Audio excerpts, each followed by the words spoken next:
قال اللہ تبارک و تعالی فی کلامہ المجید اقرأ بسم ربک الذی خلق خلق الانسان من علق اقرأ وربک الاکرم الذی علم بالقلم علم الانسان ما لم يعلم صدق اللہ مولانا العظیم وصدق رسولہ النبی الکریم۔ درود پاک بآواز بلند الصلاۃ والسلام علیکہ یا سیدی یا رسول اللہ، الصلاۃ والسلام علیکہ یا سیدی یا حبیب اللہ۔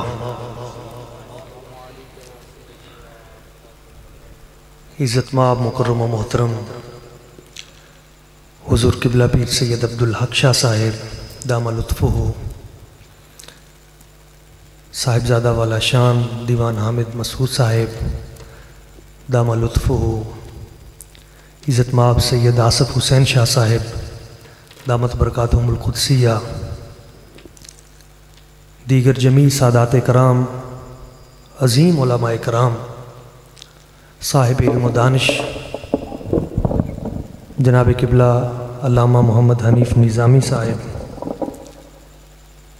صاحب فضل و کرم جناب پروفیسر سرفراز صاحب، دیگر جمیع محبین مصطفیٰ کریم اور عاشقان رسول، اللہ کریم کی بارگاہ قدس میں دعا ہے وہ ذات لم یزل اس خوبصورت ادارہ المصطفیٰ اسلامک سکول سسٹم کو دن 11ویں رات 12ویں ترقی اور عروج عطا فرمائے، اور جس نیک مقصد کے لیے قبلہ نظامی صاحب نے اس کی بنیاد رکھی اور یہاں پہ ابھی آپ نے جو اعلانات فرمائے، اللہ کریم ان کی اس خواہش کو پایہ تکمیل تک پہنچائے۔ میں انہیں مبارکباد پیش کرتا ہوں، اور ان کے ساتھ ساتھ میں اس پورے علاقے چوک مرلے اور اس کے ارد گرد جو چکوک ہیں وہاں کے رہنے والے احباب کو صمیم قلب سے مبارکباد پیش کرتا ہوں کہ قبلہ نظامی صاحب نے یہاں پہ جس سلسلے کا آغاز کیا ہے یہ صفحہ کا نور ہے، یہ دار ارقم کی برکت ہے، اور یہ عصر حاضر کی سب سے بڑی ضرورت ہے۔ ابھی قبلہ فریدی صاحب بہت آسان انداز میں دریا کو کوزے میں بند کر رہے تھے، اور انہوں نے جو آیت پڑھی اسی سے مجھے تھوڑا سا سہارا مل گیا۔ ابھی چند دن پہلے ایک میرا جیو پہ پروگرام بھی تھا اسی حوالے سے۔ اسلامک جو ایجوکیشن سسٹم ہے اور جدید نظام ہائے تعلیم، ان میں بنیادی طور پہ فرق کیا ہے؟ یہ بڑی سمجھنے والی بات ہے۔ اسلامی نظام تعلیم میں اور جدید یورپین نظام تعلیم میں کیا فرق ہے؟ تو ایک بنیادی فرق یہ یاد رکھیں، جتنے بھی ہم یورپین نظام ہائے تعلیم کا مطالعہ کرتے ہیں اور ان کے بڑے بڑے اسکالرز ان کو دیکھتے ہیں، تو آخر کار ہم اس نتیجے پہ پہنچتے ہیں کہ ان کے تمام تر ان کی تعلیمات کے مد نظر جو چیز ہے وہ ہے کہ بندے کو خود شناس کر دیا جائے، اس کو خود تک پہنچا دیا جائے۔ مگر اسلامک ایجوکیشن سسٹم میں سب سے بنیادی چیز یہ ہے کہ بندہ صرف خود تک نہ پہنچے بلکہ خدا تک پہنچ جائے۔ دوسرا بنیادی فرق پوری دنیا کے نظام ہائے تعلیم میں اور اسلامک ایجوکیشن میں دوسرا فرق یہ ہے کہ دنیا کے تمام تعلیمی نظام وہ وجود کی بات کرتے ہیں، وہ مادیت کی بات کرتے ہیں، مگر صفحہ سے لے کے آج تک تمام آپ ہمارے اسلامی محققین کی تعلیمات کا خلاصہ پڑھ لیں، خواہ وہ فارسی ادب ہو، خواہ عربی ادب ہو، خواہ اردو ادب ہو، خواہ شروع سے لے کے آج تک ہمارے جو ماہر تعلیم ہیں اسلام کے، تو آپ کو اندازہ ہوگا کہ ہمارے صوفیاء، علماء، محققین، ان کا نقطہ نظر یہ ہے کہ اسلامک ایجوکیشن سسٹم، اس کا تعلق بندے کو مادی دنیا سے آشنا کرنا نہیں ہے، بلکہ بندے کو روحانی دنیا سے آشنا کرنا ہے۔ صرف مادہ تک نہ پہنچے بلکہ وہ روح تک پہنچے۔ یہ جو وجود ہے یہ جب دو چیزوں سے مرکب ہے، مادہ اور روح، تو روح کی تعلیم بھی تو ہونی چاہیے، اور روح کو جسد پر فوقیت ہے۔ جسد تو باقی رہتا ہے، مگر جب روح نکل جائے تو یہ کسی کام کا نہیں ہے۔ تو پھر اس کی تعلیم و تربیت کے لیے کیا اہتمام ہے؟ دنیا کے کسی مذہب کے پاس اس کا کوئی علاج نہیں ہے۔ اس کا علاج اگر ہے تو صرف اور صرف اسلام کے پاس ہے، اور وہ المصطفیٰ اسلامک ایجوکیشن سسٹم کے پاس ہے۔ یہ جو ابھی نصاب تعلیم جس کی بات کی گئی وہ یہی ہے۔ آپ دیکھتے ہیں دنیا کے نظام، کہیں کمیونزم ہے، کہیں کیپٹلزم ہے، کہیں سوشلزم ہے۔ آپ کارل مارکس کو پڑھ لیں، آپ ان لوگوں کو جدید جو نظریات کے حامل ہیں، تو آپ دیکھیں گے کہ ان کی تمام تر تعلیمی کاوشوں کا مقصد یہ ہے کہ بندے کی معیشت بہتر ہو، بندے کی معیشت، معاشی حالت اس کی بہتر ہو۔ پیسہ، سود ان کے ہاں حلال ہے۔ یورپ میں عورت اپنے پیٹ کو کرائے پہ رکھ سکتی ہے، کیوں؟ پیسہ چاہیے نا۔ ان کی تمام تر تحقیق و تعلیم، اس کا تعلق معاشی بہتری کے ساتھ ہے، مگر اسلام، اس کا تمام تر تعلیمی نظام وہ معاشی کے ساتھ ساتھ اس کا حقیقی جو مرکز ہے وہ آخرت کی طرف بندے کی توجہ کو لے کے جانا ہے۔ اس کا آپ تمام نظام دیکھ لیں، خواہ وہ زکوٰۃ ہے، خواہ وہ عشر ہے، خواہ وہ فطرانہ ہے، خواہ تمام جتنے بھی سلسلے ہیں، تو آپ دیکھیں گے کہ ان کا حقیقی مقصد، اچھا دنیا کے جتنے تعلیمی نظام ہیں ان کا مقصد ہے کہ پیسہ کسی بھی طریقے سے حاصل کیا جائے، لقمہ کمایا جائے، دھوکہ دو، فراڈ کرو، جدید طرق جو ہیں وہ سود کے، ان کو جواز سے لوگوں کا استحصال کرو، لوگوں کے مال پہ اور ان چیزوں پہ کسی نہ کسی طریقے سے اجارہ داری کر کے، حملے کر کے، کنٹرول کر کے، مقصد لوگوں سے مال اور پیسہ اس تک۔ مگر اسلام کہتا ہے ہمارا مقصد حیات صرف لقمہ نہیں ہے، بلکہ ہمارا مقصد حیات صرف لقمے کے ساتھ ساتھ لقمہ حلال کی شرط بھی ہے۔ صرف لقمہ نہیں، لقمہ حلال ہو۔ اور ہمارے صوفیاء کی تو ساری زندگی اسی میں گزری۔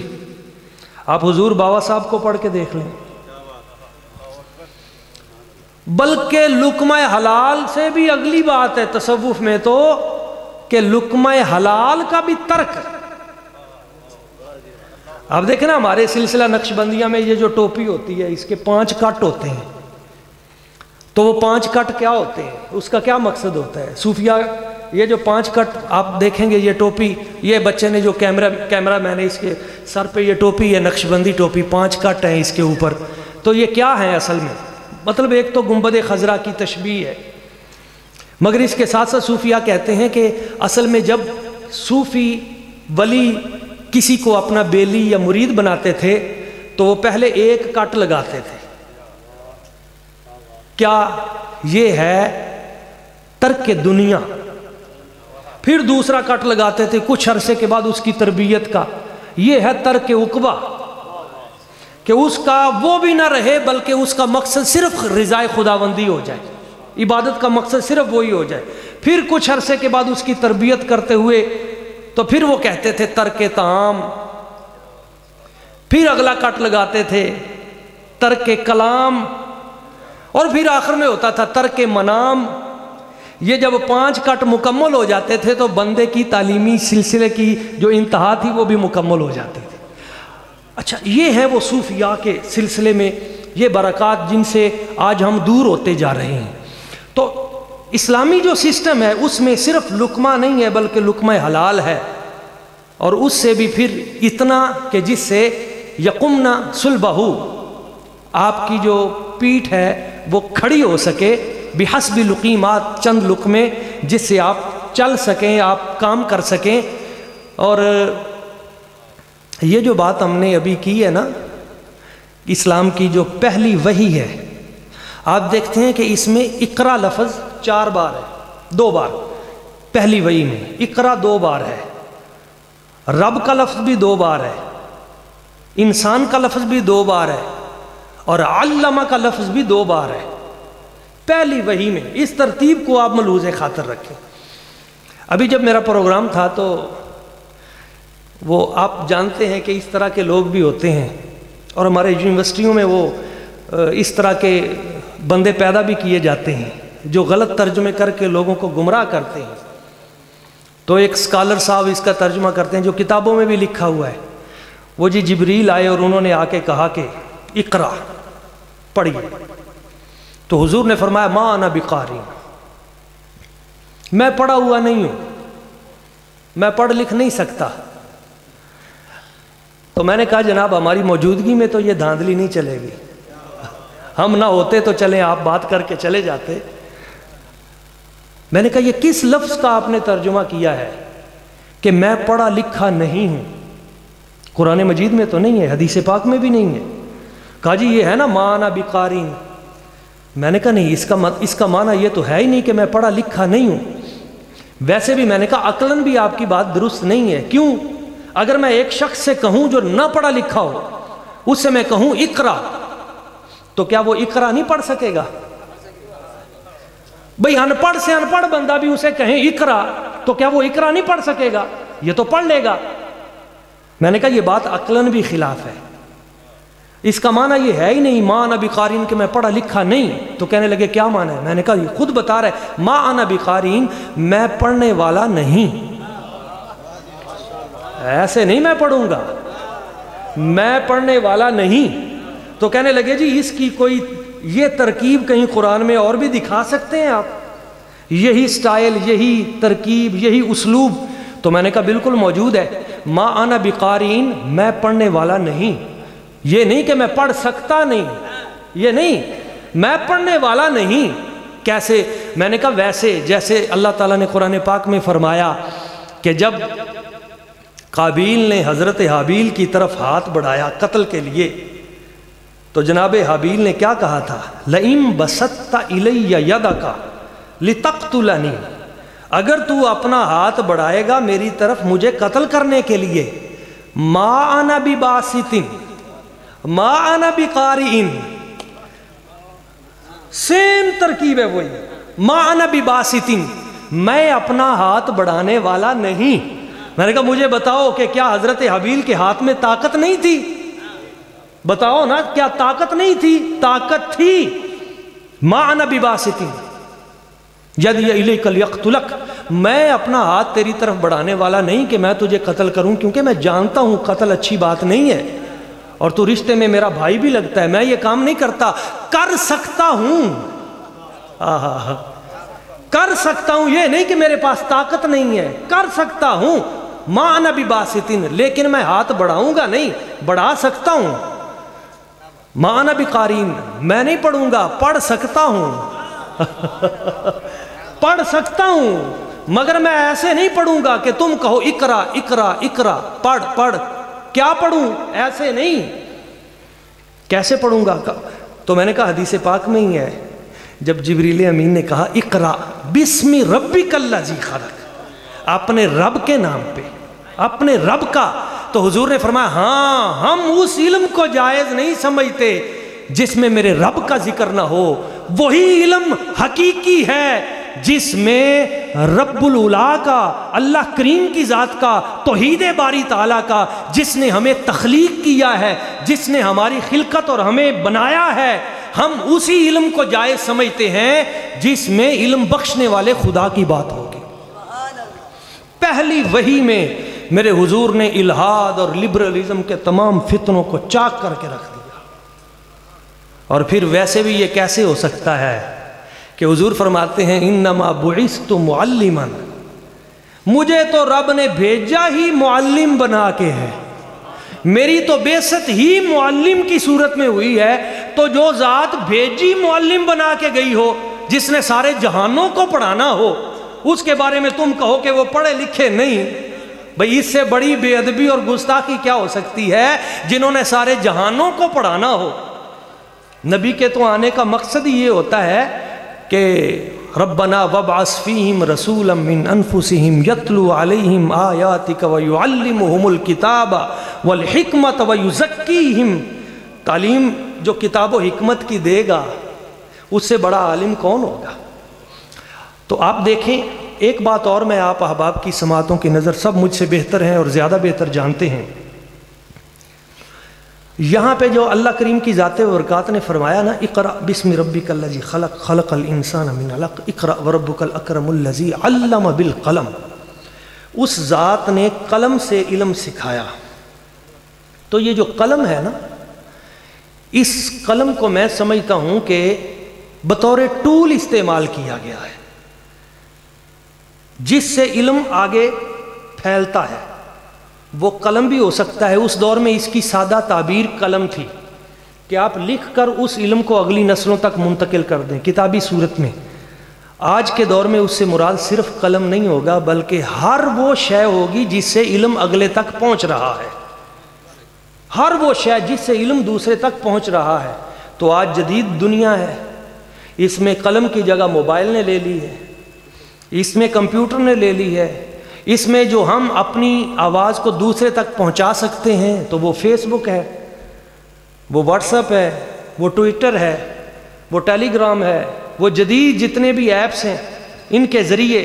تو پہلی وحی میں اللہ کریم نے توجہ دلا دی تھی کہ اگر تم دنیا میں کامیابی چاہتے ہو تو اپنا کمیونیکیشن سسٹم مضبوط رکھنا, ورنہ میری طرح جیسے میری فیس بک 3-4 مرتبہ میں نے بنائی ہے اڑ گئی ہے, ادھر ختم نبوت کا نام لکھیں ادھر جناب چھٹی. یہ ایک لمحہ فکریہ ہے کہ ہم لوگ جدید کمیونیکیشن سکلز کے حوالے سے آج آپ جانتے ہیں کہ دنیا کا 90% جو میڈیا ہے یہ یہودیوں کے قبضے میں ہے. 90% میڈیا, اور جو 10% ہے اس کے اوپر بھی اتنی ریسٹرکشن ہے, اتنی پابندیاں ہیں کہ وہ بھی حقیقی بات. میں چونکہ ٹی وی پہ بولتا ہوں مجھے پتہ ہے کہ اوپر سے کیا کیا صورتحال ہے اور پیمرا اور دیگر ادارے اور کس طرح کس حکمت کے ساتھ ہمیں اپنی بات لوگوں تک کنوے کرنی پڑتی ہے. اس پہ بہت تفصیلی طور پہ ہمیں بیٹھ کے سوچنا ہوگا, اپنے اداروں کے حوالے سے, اپنے مدرسوں کے حوالے سے, ابھی اپنی خانقاہوں کے حوالے سے. اس پہ بھی ہمیں سوچنا ہوگا کہ آنے والے دنوں میں یہ وقف ایکٹ اور اس کے نام پہ جو ہمارے جتنے بھی تعلیمی مراکز ہیں ان سب کو ہم سے جدا کرنے کی جو سازشیں ہو رہی ہیں اور اس کا علاج بھی کرنا ہوگا. اور میں سمجھتا ہوں کہ قبلہ نظامی صاحب نے یہ جو المصطفیٰ اسلامک سکول سسٹم ہے یہ بڑا ہی حکیمانہ فیصلہ کیا ہے. ویسے تو انہوں نے جو پیکج رکھے ہیں تو میرا دل کرتا ہے میں بھی اپنے بچے ادھر ہی لے آؤں مگر وہ صرف فیس معافی کی وجہ سے نہیں بلکہ یہ دیکھیں نا یہاں پہ جو بچہ پڑھے گا, جو بیٹا بیٹی یہاں پہ پڑھے گا, سب سے پہلے یہ ہے کہ وہ مسلمان ہوگا, اس کا اسلام بچ جائے گا. آج سب سے زیادہ اپنے بچوں کا عقیدہ بچانے کی ضرورت ہے. میں تو یہ دیکھتا ہوں کہ اس وقت جو جنگیں ہیں وہ بھی بدل چکی ہیں. جو مسالک کی باہمی جنگ تھی نا, اب اس سے بڑھ کر ایک جنگ شروع ہو گئی ہے. کیا؟ اسلام لا اسلام, مذہب لا مذہب. یونیورسٹیوں میں, کالجز میں اور جدید اس طرح کے مائنڈ سیٹ لائے جا رہے ہیں کہ لوگوں کو مذہب سے دور کر دو, اسلام سے دور کر دو, متنفر کر دو. اس لیے یہ ضروری ہے کہ آج ہم اپنے بچوں کو جہاں مدارس دینیہ اور یہ چیزیں ان کو مضبوط کریں, اس کے ساتھ ساتھ کچھ سکول سسٹم بھی لائیں.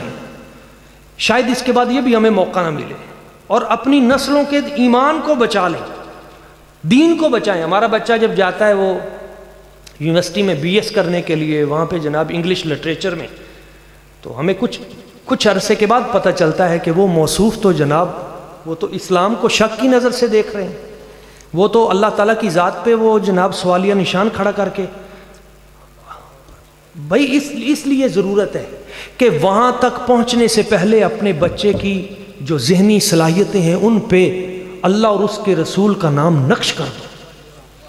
وہاں تک پہنچنے سے پہلے ہمارے بابا جی کرما والے سرکار رحمہ اللہ تعالی علی قبرہ وعلی جسدہ، آپ کو کسی نے کہا جی آپ پیر جی سید غضنفر علی شاہ صاحب البخاری ان کو یونیورسٹی میں بھیج رہے ہیں، تو آپ نے بڑی خوبصورت بات کی، آپ نے پنجابی میں مثال دی، آپ نے فرمایا کہ اے جڑا دودھ ہوندا ہے نا، دودھ اینو دریا دے وچ یا نہر دے وچ روڑیے نا تے اے دوجے کنارے تک نہیں پہنچدا، یعنی دریا دے وچ روڑاں گے دودھ نو تے نال ہی روڑ جائے گا، لیکن اسے دودھ نو اگر اساں دਹੀਂ جما کے مکھن کڑ کے گھیو تے پھر فرمایا دا پیڑا بنا کے پھر اینو بھیجاں گے تے کتے نہ کتے لگ جائے گا۔